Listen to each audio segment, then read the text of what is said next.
Hello and welcome to The Graham Show. I'm your host, Graham Douglas, and I am delighted to have with me today two-time Tony Award-winning, two-time Emmy Award-winning, Mr. Nathan Lane.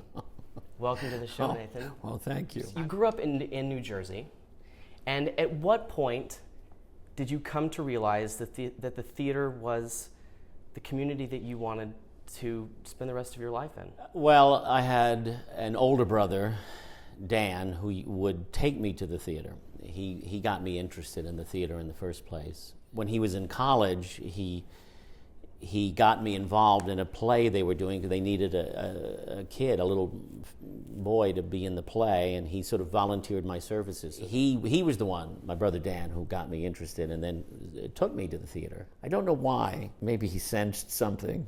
Maybe. I can remember my two brothers taking me out once and throwing around a football. And at one point, I just stopped. And I put the ball down and I said, "Come here."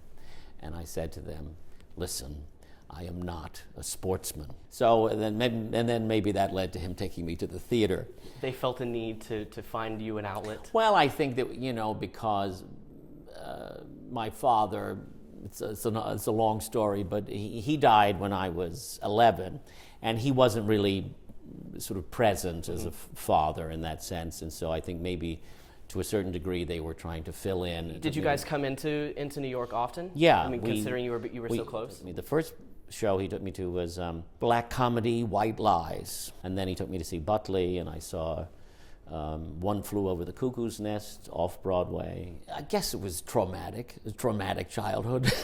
I'm sure there have been far worse than mine, but it was, my father was an alcoholic, and then my mother, who was really in charge of everything and working and taking care of the family, and then she had a breakdown, and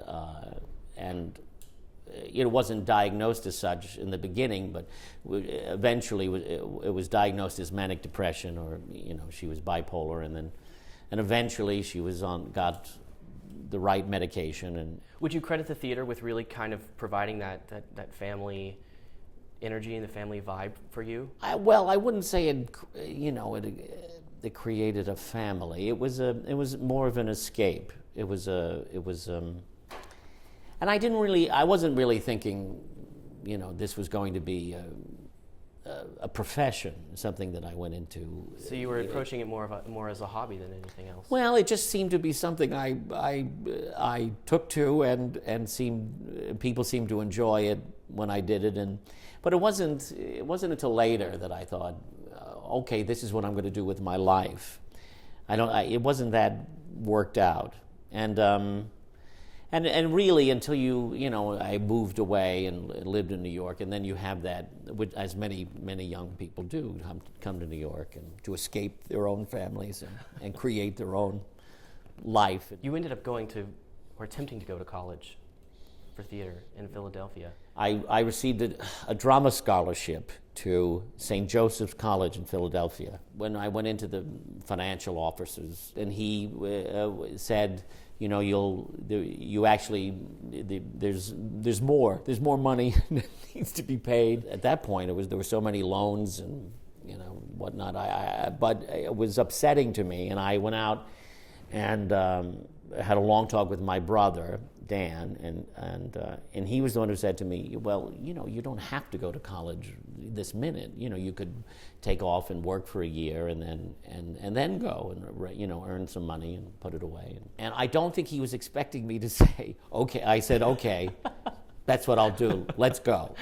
For a short time, I got a job in the 7th Precinct in Jersey City. I did paperwork for the court clerk to see if the person being arrested could be released, if they could be released on their own recognizance. I would have to fill out the paperwork.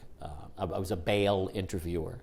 And so anyone who was arrested in Jersey City was brought to me. And I was working at this little theater company. There was a theater company in residence at Uppsala College in East Orange, New Jersey, called the Halfpenny Playhouse. And I had done like summer stock with them. And then they were putting together a show, this is a very long time ago, for the bicentennial, which was coming up. and it was a musical review about the history of New Jersey called Jerz. With a Z. Yeah, Jerz. And I did, and I started to do that show. We would tour all over New Jersey, and, that's sort of how I was making a little bit of money. And we'll be right back with Nathan Lane. Stay tuned.